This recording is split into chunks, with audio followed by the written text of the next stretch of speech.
Hello friends, स्वागत है आपका नरेट बाय सुनील में। और आज है तीसरा एपिसोड हॉरर पॉडकास्ट का, सोलो पॉडकास्ट का। तो जल्दी से पॉडकास्ट को शुरू करते हैं क्योंकि भाई आपका सुनने का मन है हॉरर, तो मैं ज़्यादा बात नहीं करूँगा, सीधा स्टोरी पर आते हैं। पहली स्टोरी जो थंबनेल देखकर आप यकीनन आए होंगे, इंडिया की कातिल गुड़िया। बात करते हैं स्टार्टिंग से। ये जो स्टोरी है मुझे भेजी है दिल्ली से मेरे भाई ने। और दिल्ली की ये हॉरर जो है भूतिया गुड़िया, यानी कि इंडिया की भूतिया गुड़िया है। पहले तो आमतौर पे वही हॉलीवुड में पता लगता था, यानी कि विदेशों में सुनते थे कि कुछ एनाबेला जैसी हॉन्टेड डॉल्स है। अब इंडिया में भी ये शुरू हो गया। तो क्या है स्टोरी, स्टार्ट करते हैं फटाफट। तो भाई जो है दिल्ली के हैं, इन्होंने मुझे स्टोरी भेजी है और ये बताते हैं कि दिल्ली में आमतौर पर कई जगहों पर संडे मार्केट्स लगते हैं, जो संडे के संडे ओपन होते हैं। ये काफ़ी सस्ती मार्केट्स होती हैं। आमतौर पे यहाँ पर इलेक्ट्रॉनिक्स या कपड़े वगैरह, खास तौर पे कपड़े की चीज़ें ज़्यादा मिलती हैं और सस्ती इलेक्ट्रॉनिक्स ज़्यादा मिलती हैं, और इनके जो डिस्काउंट होते हैं वो काफ़ी ज़्यादा होते हैं। और ये कह रहे हैं कि ये सामान लेने गए और उनको एक गुड़िया पसंद आई, जो काफ़ी ज़्यादा देखने में सही इनको लग रही थी, काफ़ी ज़्यादा जैसे अच्छी क्वालिटी की भी होती है। और जब इन्होंने रेट पूछा तो ये काफ़ी ज़्यादा सुनकर दंग रह गए, क्योंकि इनके हिसाब से इस गुड़िया की आमतौर पर कीमत होनी चाहिए 1000 के आसपास, और 1000 इंडियन रुपए के आसपास। और जो ये अज्यूम कर रहे थे कि ये कम से कम 300 या 400 रुपये में मुझे मिल जाएगी, लेकिन जो फाइनल में इनको रेट बताया गया वो था सिर्फ 70 रुपये। और ये सोच रहे थे कि 70 रुपये में यार इतनी सस्ती मिल रही है, तो हम कहते हैं ना कि यार बिना सोचे समझे हम ले लेते हैं चीज़। तो इन्होंने सोचा कि नेग्लिजिबल प्राइस है ऑलमोस्ट, और मैं इसको ले लेता हूँ। इसके अलावा इन्होंने और भी काफ़ी ज़्यादा सामान लिया वहाँ से। तो स्टार्टिंग में तो ऐसा कुछ ऐसा जिन्हें फील नहीं हो रहा था कि कुछ गड़बड़ हो सकती है। अब ये घर पे गुड़िया को लेकर आए और अपने शो पीस में इन्होंने रख दिया। अब ये कहते हैं कि हमने जो बाद में रियलाइज किया कि खास तौर से उस गुड़िया के आने के बाद ही घर में कुछ ऐसी चीजें होने लग पड़ी, जो ये कहते हैं कि हमने बाद में सोचा कि यार हमने पहले चीज को नहीं अज्यूम किया था कि यार ऐसा कुछ हो सकता है इस चीज से, क्योंकि गुड़िया के साथ ये और भी सामान लेकर आए थे, तो स्पेसिफिकली ये सोच नहीं सकते कि गुड़िया पर इनकी इस चीज की नजर हो सकती है। अब ये कहते हैं कि हमारे घर में कुछ फाइनेंशियल लॉसेस होने शुरू हो गए। फिर कहते हैं कि जो सबसे बड़ा सेटबैक था वो था कि इनके जो फादर हैं उनका काफ़ी बड़ा मेजर एक्सीडेंट हुआ, माफ़ कीजिए। और परमात्मा की कृपा से वो बच गए, लेकिन उसकी वजह से उनको फाइनेंशियल लॉस भी काफ़ी ज़्यादा हुआ। और साथ के साथ ही जब एक्सीडेंट होता है तो आपको पता ही है कि बॉडी पर उसका कितना वर्स्ट इफेक्ट पड़ता है, और सारे फैमिली के साइकी पर भी काफ़ी ज़्यादा इफेक्ट पड़ता है जब एक घर का ब्रेड विनर जो है वो बेड पर ही पड़ जाता है। इसके अलावा इन्होंने कहा कि इन्होंने घर पे कुछ चीज़ें नोट की कि जो इनके घर में है, इनकी वॉल्स पे या इनके फर्श पे छोटे छोटे क्रैक्स आने शुरू हो गए। हालांकि इन्होंने इस चीज़ को इतना सीरियसली नहीं लिया कि कई बार क्या होता है कि जब प्लास्टर गर्मियों में टूटता है तो हमें छोटे छोटे क्रैक नज़र आते हैं, लेकिन फिर भी ये चीज़ इन्होंने बाद में सोची कि क्रैक्स आ रहे वो क्यों, कि जो आगे होने वाला है इस चीज़ से आप रिलेट करेंगे इसको बाद में। ये कह रहे हैं कि ये ऑलमोस्ट सितंबर अक्टूबर की बात है जब इन्होंने गुड़िया रही थी। अब जो टाइम है नेक्स्ट ईयर आ गया और गर्मियाँ आ गई, और गर्मियों की छुट्टियां में आप जानते ही हैं कि खास तौर पे हमारे इंडिया और सब कॉन्टिनेंट में जो बच्चे हैं वो अपनी नानी और मामा के घर जाते हैं, अगर नानी और मामा अलग अलग रह रहे हों। इनके कज़न जो हैं वो भी इनके घर आए और खूब इन्होंने मस्ती की, और इनके कज़न की जो नज़र है वो पड़ी गुड़िया पर, और उसको वो गुड़िया काफ़ी ज़्यादा पसंद आई। इतनी पसंद आई कि भाई उस कज़न ने मांग ली इनसे कि हमें ये गुड़िया चाहिए। और इनके कज़न कहते हैं कि मैं भी ना नहीं कर सका, क्योंकि इतनी महंगी नहीं थी। और क्या होता है कि 60-70 रुपए की चीज़ जो है वो शो केस में ली है, शो केस में लगाने के लिए ली है, और ठीक है अब कोई और चीज़ देख लेंगे, मांग रहा तो यार इतनी दूर से आया। बाय द वे वो जो कज़न था वो था इंदौर से, तो हम दे देते हैं। अब कहते हैं कि हमने इनको गुड़िया दे दी, और जब छुट्टियों में ये ख़त्म होने के बाद वापस घर में गए, वहाँ पर अब जो है एक्टिविटीज़ बड़ी ज़बरदस्त हुई, और जो वो घर में मैंने कहा था क्रैक जो आ रहे थे, अब वो कहानी की सच्चाई का आपको पता लगेगा।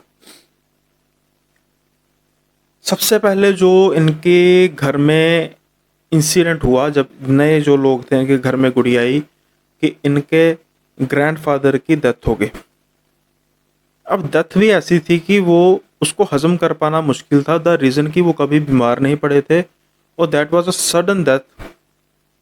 कुछ ऐसा नहीं कि पहले कोई इंटीमेशन होती है जैसे एकदम इंसान बीमार पड़ गया, या कई बार होता है वो लो फील करता। सिर्फ एक चीज़, वो एकदम खामोश हो गए थे एक दिन पहले, कुछ बोले नहीं, और आंखें उनकी बड़ी बड़ी थी, जैसे कुछ खौफ का मंजर देखा होता उन्होंने।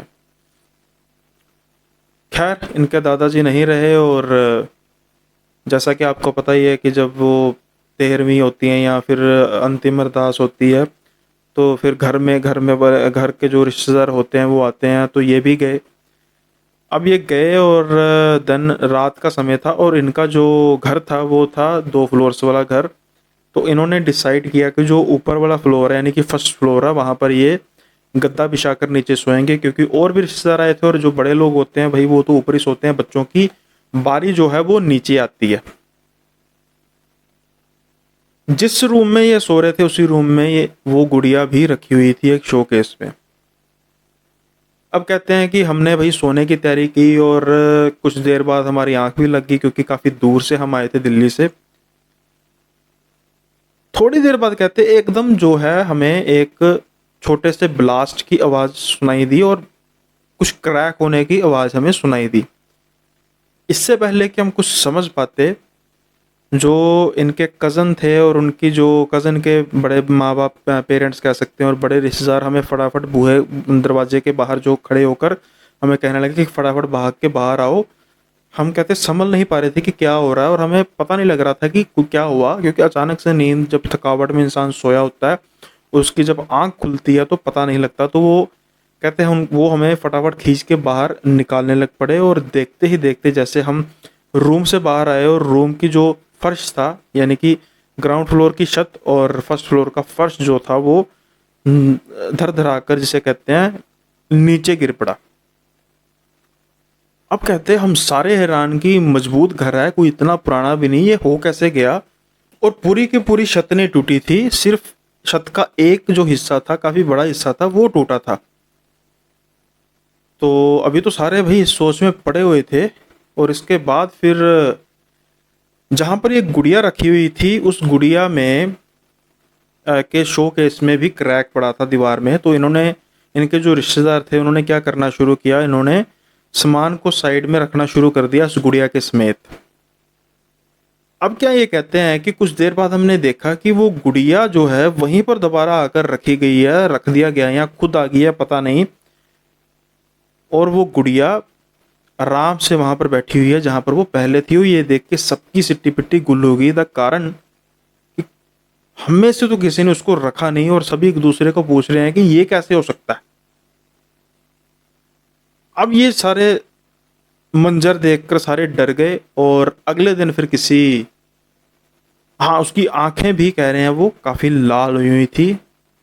लिविंग बीइंग की आंखें तो देख सकते हैं कि लाल होती हैं, बीमारी हो तो पीली भी हो जाती हैं, लेकिन किसी नॉन लिविंग थिंग की चीज़, ये आंखें लाल होना सीधा सीधा इंडिकेशन है कि कुछ गलत हुआ।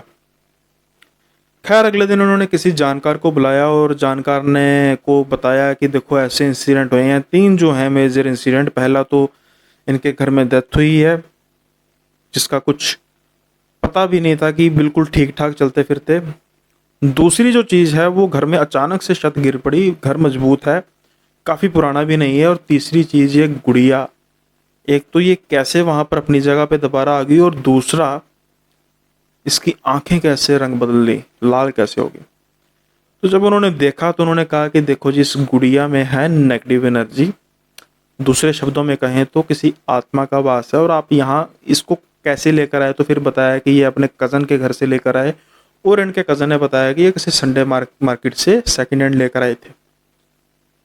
फिर उन्होंने कहा कि इसको दूर कहीं दबा के आया जाए, ताकि ये किसी के हाथ ना लग सके दोबारा से और किसी के घर में भी नुकसान ना कर सके। हालांकि वैसे मेरा एक क्वेश्चन है इसमें कि आग क्यों नहीं लगाई, जला क्यों नहीं दिया, लेकिन फिर भी जैसा किसी सियाने ने कहा होगा इन्होंने किया। और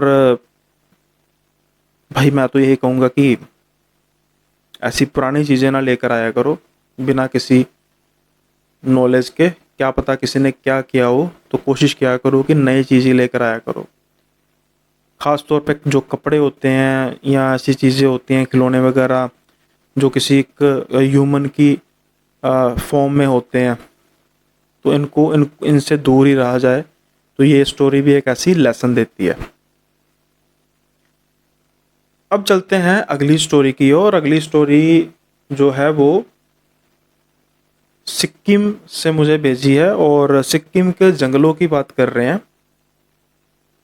कहते हैं कि इनका एक दिन कैंपिंग करने का मूड हुआ फॉरेस्ट में।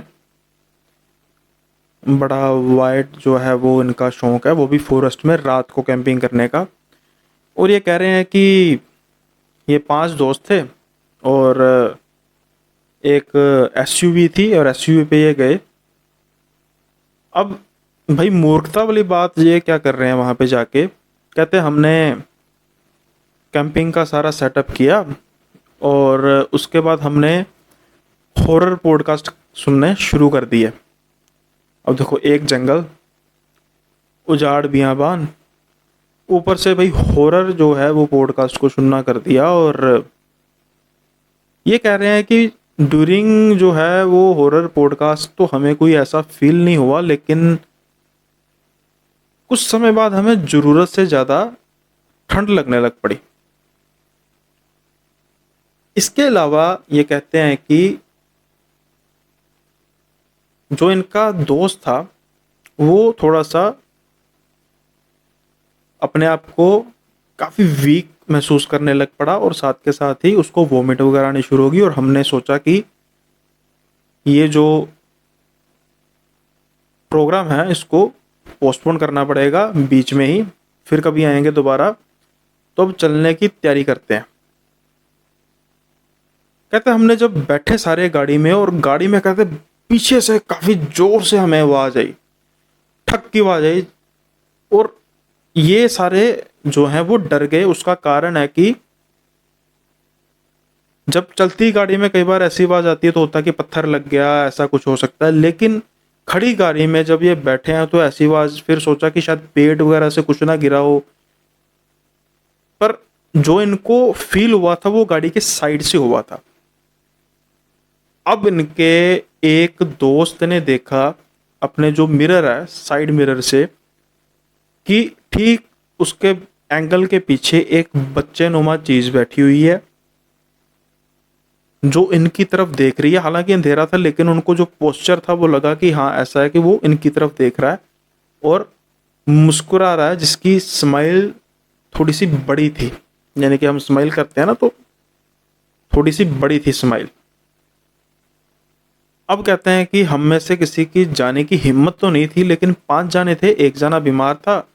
तो फिर बाकी 4 जनों ने हमने सोचा कि कोई बात नहीं, देखते जाके शायद कोई बच्चा वगैरह कुछ आसपास के कबीले से या कुछ ना हो जो रास्ता भूल गया हो। तो ये गाड़ी से उतरे चारों जाने और जब उस बच्चे की डायरेक्शन की तरफ गए जहाँ पर फ्रेंड ने देखा था, तो वहाँ पर कोई था नहीं। अब ये थोड़े से सकते में आ गए और एक दूसरे की शक्ल देखने लग पड़े।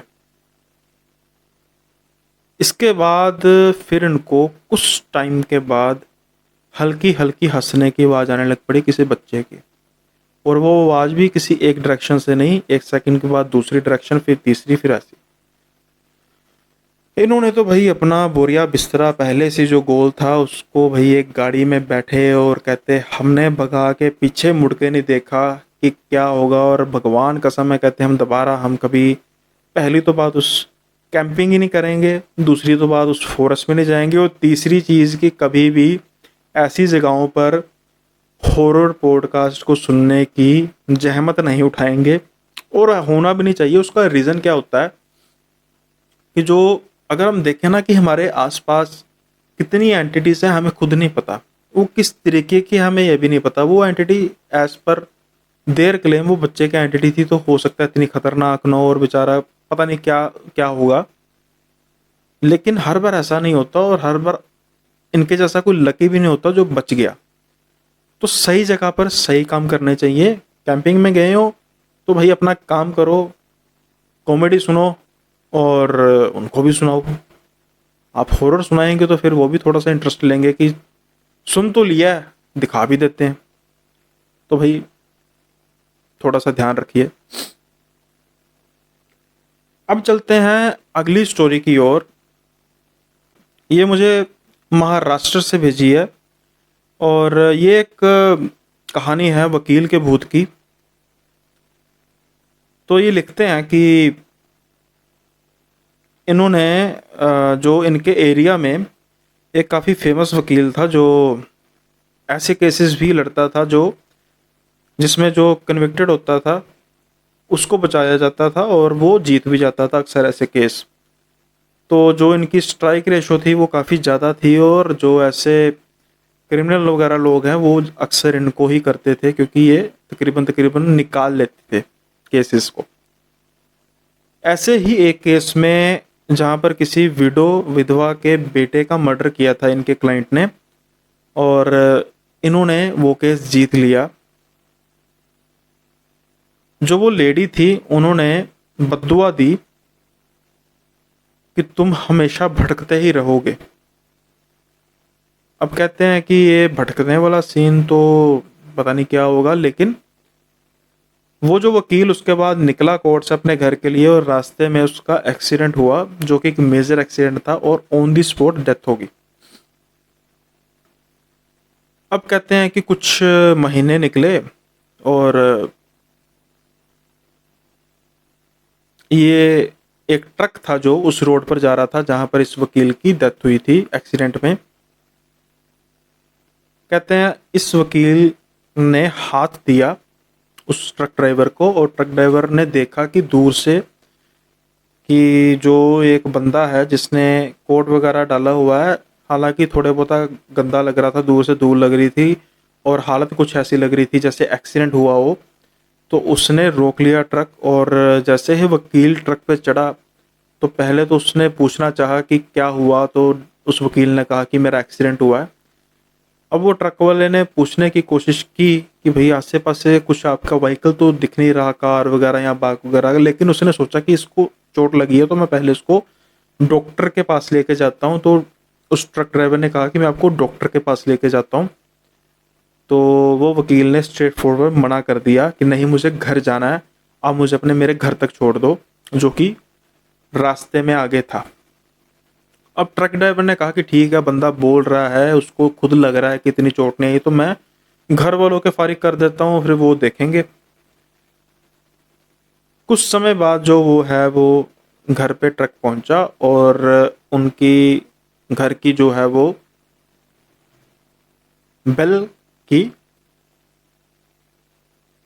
जब वो दरवाज़ा खुला, उस वकील की वाइफ थी जो आई घर से बाहर और ट्रक ड्राइवर ने कहा कि ऐसे ऐसे मैं रास्ते पे जा रहा था, आपके पति ट्रक में बैठे हुए हैं, तो उनको चोट काफ़ी आई है, तो वो कह रहे थे मुझे घर पे छोड़ के जाओ।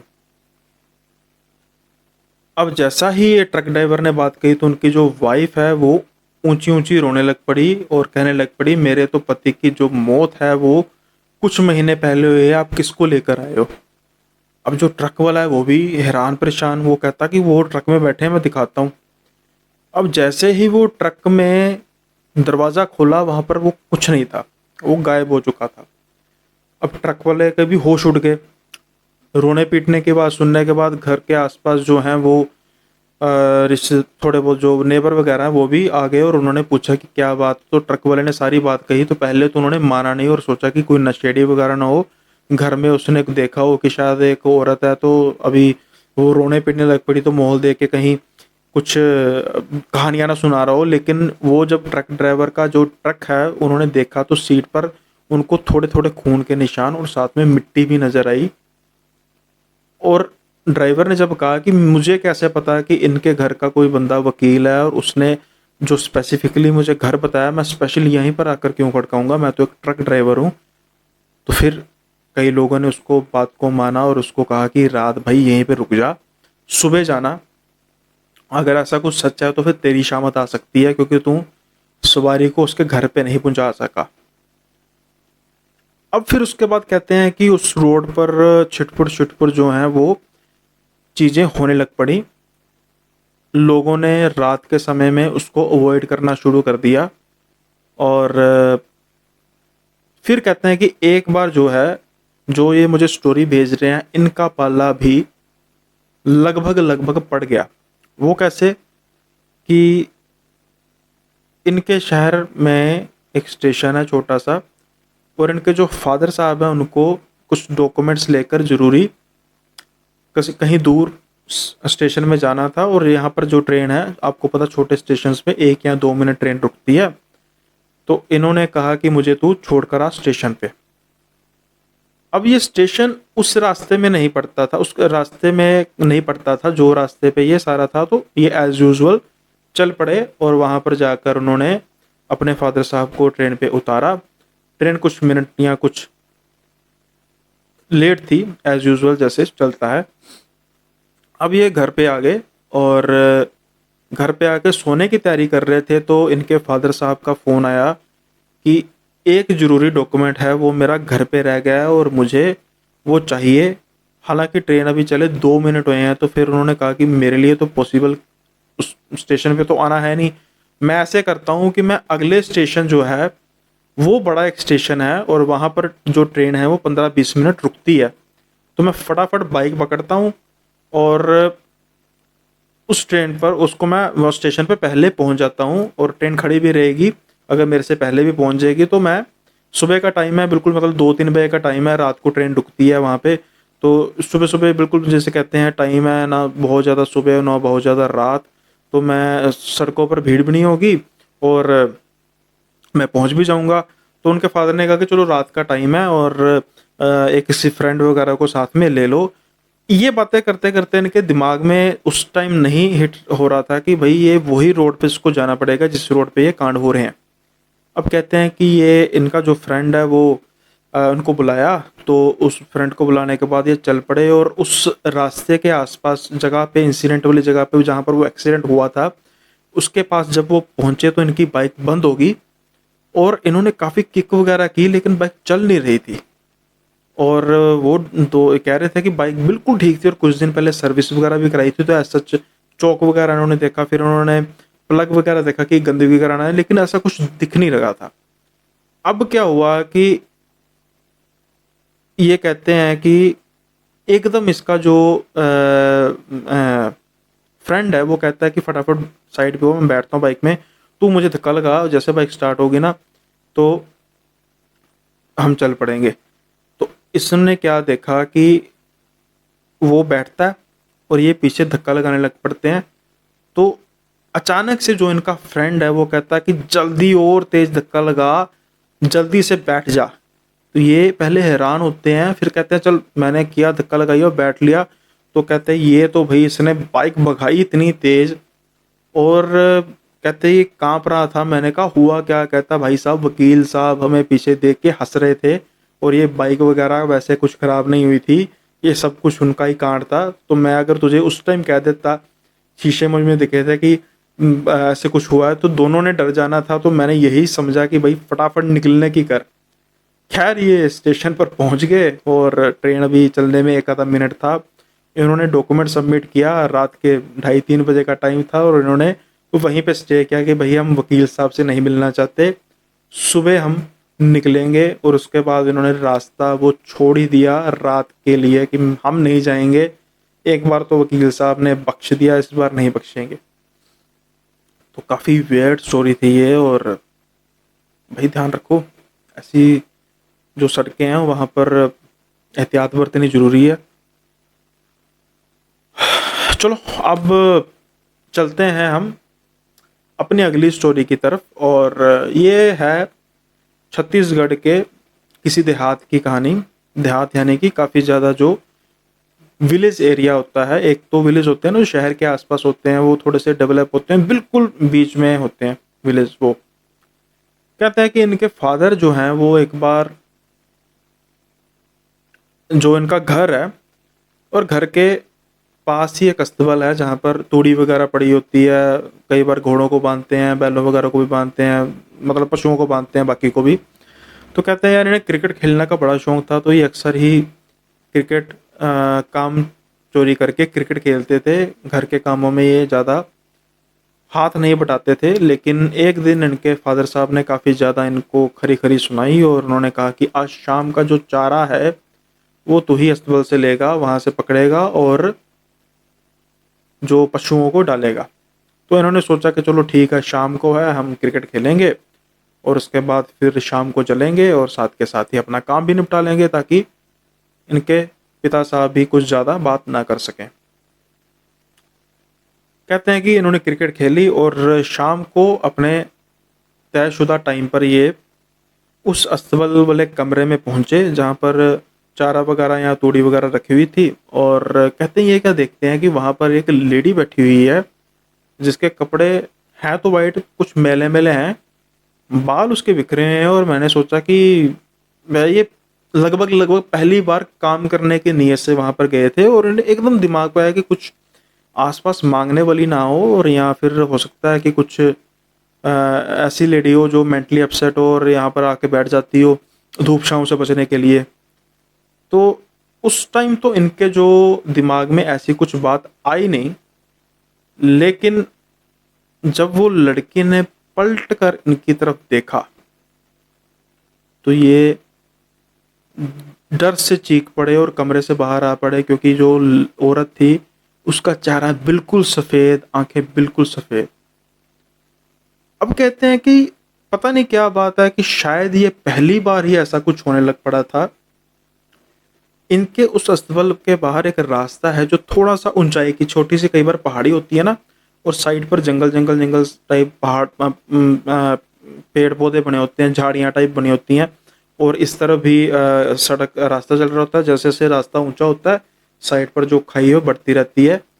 अब कहते हैं कि मैंने फटाफट जाके अपने घर वालों को यह बात बताई। इनके फादर ने यकीन नहीं किया कि तू कामचोर बंदा है, तू पहली बार वहां पर गया, मुझे तो कभी नज़र नहीं आई, और तूने काम चोरी की वजह से कि मैं दोबारा काम नहीं करूंगा। वो कहते हैं कि ये कहते हैं कि मैंने उनके हाथ जोड़े, आगे पैर पड़े कि मैं इस जगह पे नहीं जाऊंगा, मुझसे जो मर्जी और काम करा लो, मुझसे खेत जुतवा लो, कुछ करा लो, लेकिन मैं ये काम नहीं करूंगा।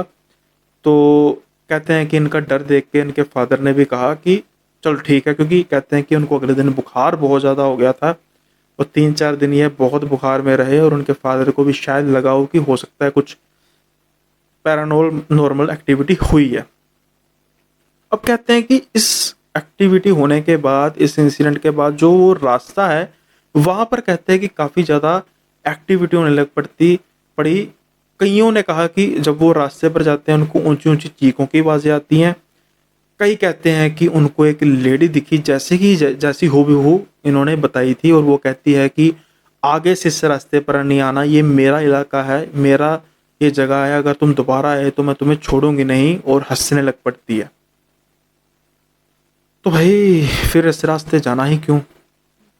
अगर कब्जा हो ही चुका है तो कह दो कि भाई ठीक है, इट्स ऑल योर्स।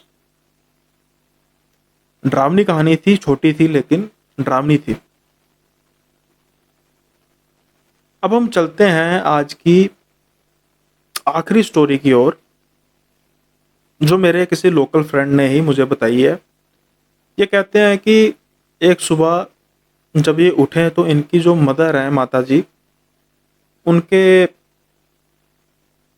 चेहरे होठ पर निशान लगे हुए थे चोट के, आंखें काली थी, और जो बाजुओं पर भी काफ़ी ज़्यादा जैसे किसी ने दबाया होता है चोट के निशान थे।